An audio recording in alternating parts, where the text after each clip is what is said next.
Walter se incorporó de un salto, se calzó las pantuflas y en camisón como estaba se precipitó hacia la habitación de su hija. De un vistazo se hizo cargo de todo. Había huido. Se desplomó en una butaca sin aliento y dejó en el suelo a su lado la palmatoria que traía. Su mujer se acercó a él, tartamudeando. ¿Qué ha pasado? Walter no tenía ya fuerza para contestar, ni siquiera sentía ya cólera. Estamos perdidos, gimió. Se la ha llevado. Ella no comprendió. ¿Cómo perdidos? Ahora tendrá que casarse con él. Ella lanzó una especie de grito de bestia. ¿Con él? Jamás. Tú estás loco. Es inútil gritar, respondió él tristemente. La ha robado, la ha deshonrado. Lo mejor es dársela. Si se hace bien las cosas, nadie sabrá esta aventura. Jamás se casará con Susana, no lo consentiré jamás, gritó ella, sacudida por una emoción terrible. Su marido abrumado murmuró, consientas o no, él la tiene y no la entregará hasta que no cedamos. Para evitar el escándalo es preferible ceder enseguida. No lo consentiré, repitió su mujer, desgarrada por un inconfesable dolor. No hay nada que discutir, es preciso. Buena jugada nos ha hecho el muy miserable. A pesar de todo hay que reconocer que es fuerte. Hubiéramos podido encontrar para ella algo mucho mejor como posición, pero no como inteligencia y como porvenir. Es hombre de porvenir, será diputado, será ministro. Su mujer declaró con una energía feroz, jamás dejaré que Susana se case con él, ¿me entiendes? Jamás. Walter terminó por impacientarse y por tomar como hombre práctico la defensa de Durrá. ¿Quieres callarte? Te repito que es necesario, absolutamente necesario, y quién sabe, acaso no lo lamentaremos. Con los hombres de su temple nunca se sabe lo que puede ocurrir. Ya has visto cómo lo echó abajo con 3 artículos ese simple de la Rose Mathieu, y con qué dignidad se ha zafado de su situación tremendamente difícil de marido. En fin, veremos. Lo real es que estamos maniatados, no podemos hacer nada. Ella tenía deseos de gritar, de arrojarse al suelo, de arrancarse los cabellos. No la tendrá, no puede ser, no lo consentiré.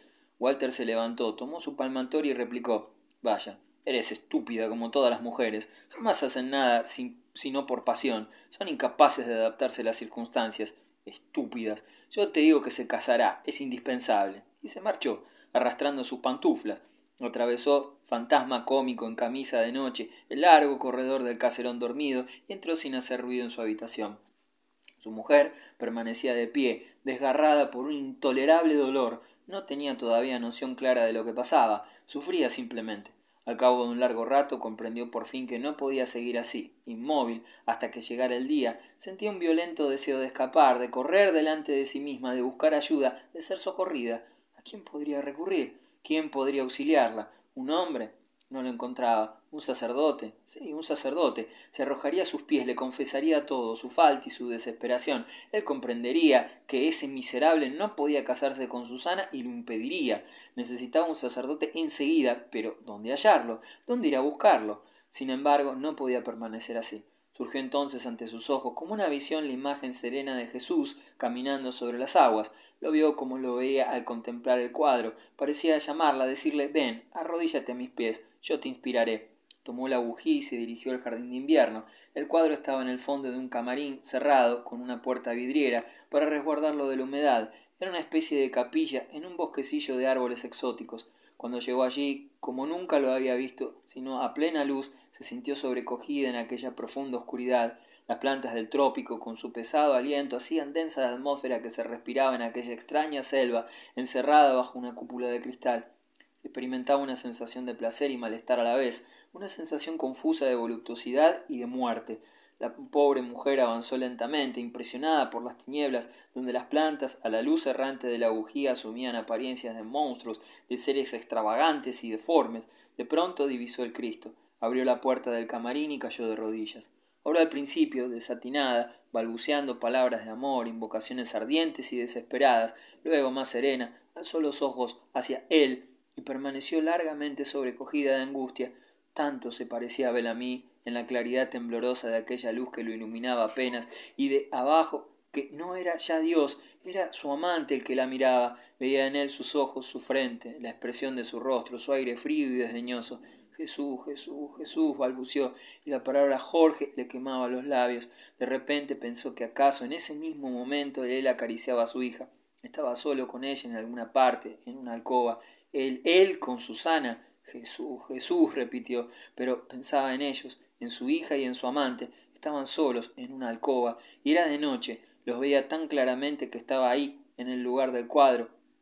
Sonreían, se besaban. La alcoba estaba en la penumbra, el lecho entreabierto. Se paró para ir hacia ellos, para tomar de los cabellos a su hija y arrancarla de aquellos brazos. Iba a clavarle las uñas en la garganta, iba a estrangular a aquella hija a quien odiaba, a esa hija que se entregaba a aquel hombre. Estaba allí, a un paso, iba a tocarla ya, pero sus manos se encontraron con el lienzo. Había tropezado con los pies de Cristo. Lanzó un grito y cayó de espaldas. La bujía se apagó en el suelo. ¿Qué pasó después? Durante largo tiempo tuvo sueños espantosos en los que veía constantemente a Susana y a Bel-Ami abrazados y a Jesús que bendecía su horrendo amor. Sentía vagamente que no estaba en su habitación. Quería levantarse, huir, pero no podía. Tenía entorpecidos los miembros y el pensamiento, torturado por imágenes horribles, irreales, fantásticas, embotado en un sueño confuso, en ese sueño extraño y a veces mortal que provocan en el cerebro humano, con sus formas singulares y sus perfumes densos las plantas de los países tropicales. Cuando llegó el día, la encontraron tendida en el suelo, sin conocimiento, casi asfixiada, delante del Jesús caminando sobre las aguas. Tan grave era su estado que llegó a temerse por su vida. Cuando recobró el conocimiento, al día siguiente rompió a llorar. Para explicar la desaparición de Susana se hizo creer a los domésticos que había sido internada en un convento. Walter contestó una larga carta de Duroy acordándole la mano de su hija. Bel-Ami había llevado esa carta al correo en el momento de dejar París, pues la había preparado de antemano la noche de su partida. Le decía en ella en términos respetuosos que amaba desde hacía mucho tiempo a su hija, que no había habido ningún acuerdo entre ellos, pero que al verla llegar por su libre voluntad para decirle seré su mujer, se consideraba autorizado a retenerla y hasta a ocultarla, hasta obtener una respuesta de sus padres, cuya voluntad legal tenía para él menos valor que la voluntad de su prometida. Pedía a Walter que le enviara esa respuesta a poste restante, donde un amigo le reclamaría para hacérsela llegar. Cuando consiguió lo que deseaba, regresó a París con Susana y le envió a casa de sus padres, absteniéndose él de presentarse allí durante algún tiempo. Habían pasado 6 días en la Roye-Huillon, a orillas del Sena. Jamás se había divertido tanto la joven. Se disfrazó de pastora y, como él la había hecho pasar por hermana suya, vivía en una intimidad libre y casta, en una especie de camaradería amorosa. Duroy consideraba hábil respetarla. Al día siguiente de su llegada compró ella alguna ropa blanca y un vestido de campesina, y esa misma mañana, cubierta la cabeza con un inmenso sombrero de paja, adornado con flores silvestres, salió a pescar. La aldea le parecía deliciosa, con su vieja torre y su viejo castillo, donde admiraron magníficas tapicerías. Duroy, vestido con una chaqueta de marinero que compró en un comercio del pueblo, paseaba con Susana, ya a pie, a lo largo de los ribazos, ya en bote. A cada momento se besaban, temblorosos, ella inocente y él a punto de sucumbir, pero sabía ser fuerte, y cuando él le dijo «Mañana regresaremos a París, su padre autoriza nuestro casamiento», ella murmuró ingenuamente «Ya, qué lástima, me divertía tanto ser su mujer». 10. En el pequeño departamento de la calle Constantinopla el ambiente estaba caldeado. Duroy y Clotilde, que se encontraron en la puerta, habían entrado bruscamente y todo hacía prever una escena nada tranquila. Ella, sin darle tiempo de levantar las persianas, lo interpeló. «¿De manera que te casas con Susana Walter?» «No lo sabías», confesó él con calma. «¿Te casas con Susana Walter?», repitió ella, plantada frente a él, furiosa, indignada. «Es el colmo, el colmo. Has estado 3 meses halagándome para ocultármelo. Todo el mundo lo sabía menos yo. Ha tenido que ser mi marido quien me enterara. Es el colmo». Duroy, echándose a reír para disimular su turbación, dejó su sombrero sobre la chimenea y se sentó en un sillón. Ella lo miró fijamente a la cara y dijo con voz baja y dura: «Desde que dejaste a tu mujer preparabas este golpe, y me conservabas graciosamente como querida, para llenar el interinato. ¡Qué cinismo! ¿Por qué? Mi mujer me engañaba, la sorprendí, conseguí el divorcio y me caso con otra. Nada más natural». «¡Qué taimado y qué peligroso eres!», exclamó ella, temblorosa. «Los imbéciles y los cándidos son siempre las víctimas», sonrió él.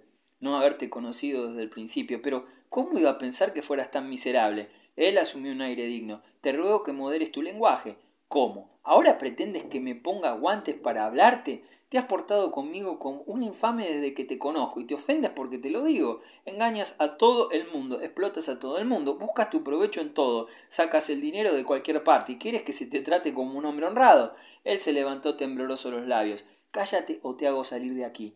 «¿Salir de aquí? balbuceó ella. ¿Que tú me harás salir de aquí? ¿Tú? Se sofocaba, casi no podía hablar, y de pronto, como si la puerta de su furor se hubiera abierto bruscamente de par en par, estalló. ¿Salir de aquí? ¿Te olvidas entonces que soy yo quien ha pagado desde el primer día el alquiler de esta casa? La has tenido por tu cuenta de tiempo en tiempo. Sí, pero ¿quién la alquiló? ¿Quién la conservó? Yo, solo yo. ¿Y quieres hacerme salir de aquí, de mi casa? Cállate, libertino. ¿O crees que no sé cómo le has robado a Magdalena la mitad de la herencia de Baudrec? ¿Crees que no sé que te has acostado con Susana para obligarla a casarse contigo? Él la tomó por los hombros y la sacudió. No hables de ella, te lo prohíbo. Sí, te has acostado con ella, lo sé. Él la hubiera aceptado todo, pero esa mentira lo exasperaba. Las verdades que le había gritado a la cara le habían hecho estremecer de rabia el corazón, pero esa falsedad que calumniaba a la que iba a ser su mujer despertó en su mano una necesidad furiosa de golpear. Cállate, gritó, sacudiéndola como se sacude una rama para hacer caer los frutos. Cállate. A plena boca, revueltos los cabellos, enloquecidos los ojos, ella aulló. Te has acostado con ella, lo sé, lo sé. Él la soltó y le aplicó en el rostro tal bofetón que la hizo dar contra la pared, pero siguió frente a sus puños y siguió vociferando. Te has acostado con ella, te has acostado con ella. Se lanzó entonces sobre ella, la derribó a puñetazos, la golpeó brutalmente hasta cansarse, como quien golpea a un hombre. Cayó ella de pronto sus insultos y se puso a gemir. No se movía, había ocultado la cara en el ángulo del piso y la pared y lanzaba gemidos lastimeros. Él dejó de golpearla. Se levantó jadeante y dio algunos pasos por la habitación para recobrar su sangre fría. Al cabo de un momento se dirigió al dormitorio, llenó de agua fría la palangana y sumergió en ella la cabeza. Después de refrescarse se lavó las manos y mientras se las secaba cuidadosamente volvió para ver lo que hacía Clotilde. ¿Vas a seguir con tus lloriqueos?, le preguntó. No contestó ella. Durois, de pie en medio de la habitación, permaneció un rato un poco cohibido y avergonzado, contemplando aquel cuerpo tendido ante él. Luego, con un gesto de resolución, tomó de sobre la chimenea su sombrero. Buenas tardes. Cuando te vayas le entregas la llave al portero. No estoy dispuesto a perder el tiempo aguantando tus caprichos. Y salió cerrando la puerta. De paso, para la calle le previno al portero. La señora se queda un momento todavía. Avísele de mi parte al propietario que dejaré el piso el 1 de octubre. Como estamos a 16 de agosto, me encuentro dentro del término de la ley, y se marchó a buen paso, pues tenía que hacer con urgencia algunas gestiones y compras para su casamiento. Este había sido fijado para el 20 de octubre, después de la apertura de las cámaras, debía realizarse en la iglesia de la Magdalena. El anuncio de este acontecimiento había dado lugar a muchos comentarios y murmuraciones. Se tejieron historias y hasta se dijo que había habido un rapto, pero en definitiva nada se sabía concretamente. Según los criados, la señora de Walter, que no dirigía ya la palabra a su futuro yerno, había tenido un desagrado tan grande cuando se decidió la boda que esa misma noche, después de enviar a su hija a un convento, se envenenó. La habían encontrado casi muerta. Nunca se repondría ya del todo, seguramente. En efecto, tenía ahora el aire de una anciana. Sus cabellos se habían puesto grises y vivía entregada por completo a la religión. Comulgaba todos los domingos. En los primeros días de septiembre, la Vie Française anunció que el barón Durois de Cantel asumía el cargo de jefe de redacción, conservando el señor Walter el de director. Un batallón de cronistas conocidos, de gacetilleros, de redactores políticos, de críticos de teatro y de arte, arrebatados a fuerza de dinero a los grandes diarios, pasaron a engrosar el personal de la Vie Française.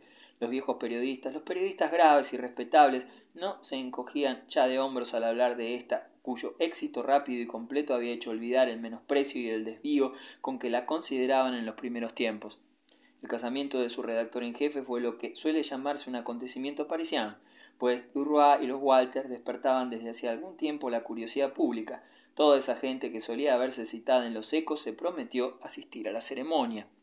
Se realizó esta en un claro día de otoño. A las 8 de la mañana, el personal de la Magdalena comenzó a extender sobre la amplia escalinata de la iglesia una larga alfombra roja, anunciando al pueblo de París que iba a tener lugar una solemne ceremonia. A eso de las 10, los curiosos comenzaron a estacionarse. Permanecían allí algunos minutos, esperando acaso que aquello comenzaría enseguida, y luego se marchaban.